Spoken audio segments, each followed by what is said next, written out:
Good morning అందరికి నమస్తే. ఈరోజు మార్నింగ్ ఓటింగ్ చూస్తుంటే కనుక చాలా చేంజెస్ అయితే వచ్చినాయి. ఇప్పుడు ఎవరు ఎలిమినేషన్, ఎవరు సేఫ్ జోన్ ఉంటున్నారో అయితే కన్ఫర్మ్గా మాట్లాడేసుకుందాము. అదేవిధంగా చూసుకుంటే కనుక సోనియాని యాక్చువల్గా తమ్ముళ్ళని చూసుకుంటే కనుక సోనియా ఓటింగ్లో చాలా దూసుకుపోతుంది, ముందంజలో ఉందని చెప్పేసి తమ్ముళ్ళని పెట్టాం కదా, దాని నుంచి ఒక క్లారిఫికేషన్ ఇస్తాం లాస్ట్లో మాట్లాడుకుందాం క్లియర్గా. సో మనకి యాజ్ యూజువల్గా ఫస్ట్ ప్లేస్లో కనుక నవీల్ అయితే కనుక ముందంజలో దూసుకుంటూ వెళ్ళిపోతున్నారు, only because of Sonia behaviour అనుకోవచ్చు.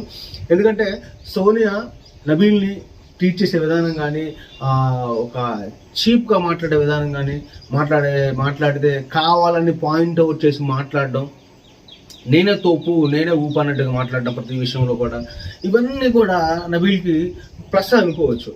ఎందువల్లంటే నబీల్కి ఎంత ఓటింగ్ రావడం అనేది కేవలం సోనియా ప్లస్ అతనికి వరంగల్ డైరీ అని చెప్పేసి ఒక యూట్యూబ్ ఛానల్ ఉంది. సో దాని నుంచి కూడా ఫాలోయింగ్ మంచిగానే ఉంది, 4 lakhs ఫాలోవర్స్ ఉన్నారు.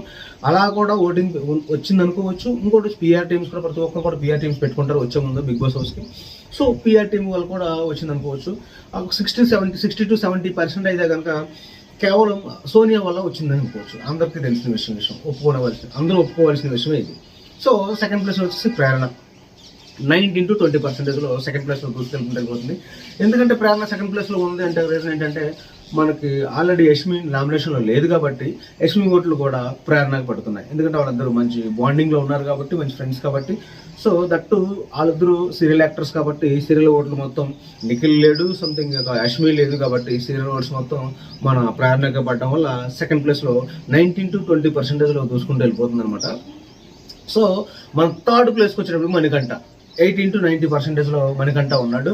సో మణికంఠ కూడా గేమ్ కొంచెం చేంజెస్ వేసుకున్నాడు. నాకు సార్ వచ్చిన తర్వాత కన్వెన్షన్ రూమ్లో తనకి ఇచ్చిన క్లాస్ బట్టి హగ్గుల విషయంలో నువ్వు ఇలా జాగ్రత్తగా ఉండాలి అని చెప్పేసి, ఇంకా చాలా ఉన్నాయి దాశం, ఇంకా నీ గురించి చెప్పట్లేదు అని చెప్పేసి ఒక వీడియో అతని గురించి క్లారిటీ, యష్మి విషయంలో క్లారిటీ ఒక వీడియో ప్లే చేసిన తర్వాత అతను అదేంటి బాడీ లాంగ్వేజ్లో కానీ బిహేవియర్లో కానీ కొంచెం చేంజ్ వచ్చింది. సో ఆ చేంజ్ వల్ల కూడా మనకంటే కొంచెం ఓట్లు పడ్డాయి అనుకోవచ్చు.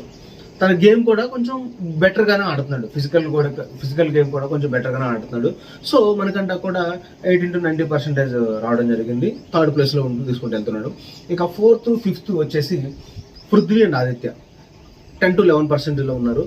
సో 10 to 11% వీళ్ళిద్దరు ఉన్నారు కాబట్టి వీళ్ళిద్దరిలో ఎవరు కన్ఫర్మ్గా సేవ్ అవుతారని దాని గురించి మాట్లాడుకున్నాము.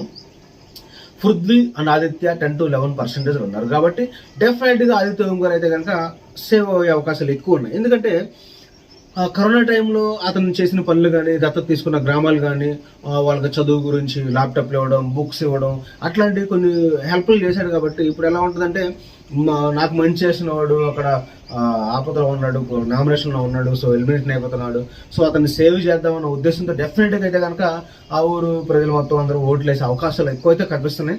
సో దీనివల్ల కూడా ఆదిత్య ఓం గారు సేవ్ అయ్యే అవకాశాలు ఎక్కువ ఉన్నాయి. ఇంకా దట్టు అది కొంచెం పక్కన పెడితే సోనియా వల్ల అయితే కనుక డెఫినెట్గా ఆదిత్య ఓం గారు సేవ్ అయ్యే అవకాశాలు కూడా మెండుగా కనిపిస్తున్నాయి. ఎందుకంటే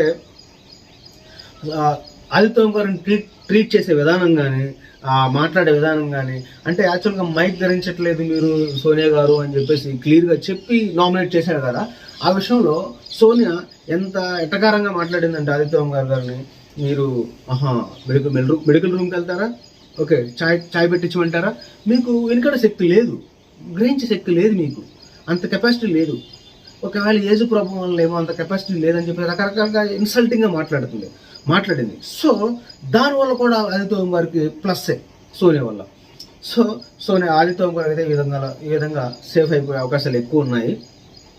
సో లాస్ట్కి వచ్చేటప్పటికి ఎవరయ్యా ఎలిమినేషన్ అయ్యేది వీక్ అనుకుంటే కనుక 100కి 100% సోనియానే కనిపిస్తుంది అక్కడ. ఎందుకంటే 9 to 10% మాత్రమే సోనియాకి ఓటింగ్ అనేది ఉంది. వీళ్ళిద్దరు ఆదిత్య ఓం గారికి పృథ్వీకి చూసుకుంటే కనుక 10 to 11% ఉంది. సో 1% డిఫరెంట్లో ఉంది. సో ఆదిత్య ఓం గారు డెఫినెట్గా సేవ్ అయిపోతారు. అండ్ పృథ్వీ అయితే కనుక నిఖిల్ ఓట్లు వాళ్ళ ఫ్రెండ్స్ కాబట్టి నిఖిల్ ఓట్లు కూడా పడి సేవ్ అయ్యే అవకాశాలు ఉన్నాయి. సో వాళ్ళిద్దరు అయితే సేవ్ అయిపోతారు. ఎలిమినేషన్ అయితే కనుక డెఫినెట్గా సోనియా అయ్యే అవకాశాలు ఎక్కువ ఉన్నాయి కాబట్టి 100% సోనియానే అనుకుంటున్నారు అందరూ కూడా. మీరేమనుకుంటున్నారు డెఫినెట్గా కమెంట్ అయితే చేయండి. ఎందుకంటే చూసిన ప్రతి ఒక్కరు కూడా లైక్ చేయడం మర్చిపోవద్దు. ఎందుకంటే లైక్ చేస్తే నా వీడియో కొంచెం ముందుకు రీచ్ అయితే ఇంకా ఎక్కువ ముందుకు వెళ్ళొద్దు అనమాట, చాలా మందికి రీచ్ అవుద్ది, నాకు సపోర్ట్ చేసినట్టు ఉంటుంది. సో సో ఇది ఈరోజు వెయిటింగ్ వీడియో. ఇంకో వీడియోతో మీ ముందుకు వస్తాను. ఉంటాను. జై హింద్.